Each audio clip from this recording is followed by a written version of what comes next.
Una selecció de curtmetratges de Segundo de Chomón, pioner del cinema català i un dels iniciadors mundials del gènere d'animació, obrirà el certamen dimarts vinent.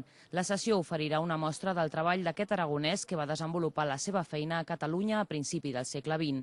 És la manera que ha trobat el Centre de la Cultura Catalana de mostrar la història del cinema en la mostra que organitza des de fa 14 anys. La cultura cinematogràfica.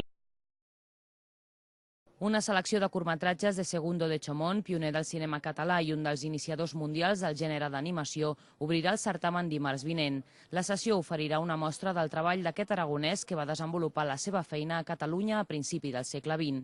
És la manera que ha trobat el Centre de la Cultura Catalana de mostrar la història del cinema en la mostra que organitza des de fa 14 anys. La cultura cinematogràfica catalana no és només el cinema que es fa ara, sinó també el bon cinema que s'ha fet abans. I, de fet, el cinema que es fa ara, que com bé deia la Teresa, té una gran qualitat, és hereu precisament d'aquestes. Una selecció de curtmetratges de Segundo de Chomón, pioner del cinema català i un dels iniciadors mundials del gènere d'animació, obrirà el certamen dimarts vinent. La sessió oferirà una mostra del treball d'aquest aragonès que va desenvolupar la seva feina a Catalunya a principi del segle XX. És la manera que ha trobat el Centre de la Cultura Catalana de mostrar la història del cinema en la mostra que organitza des de fa 14 anys.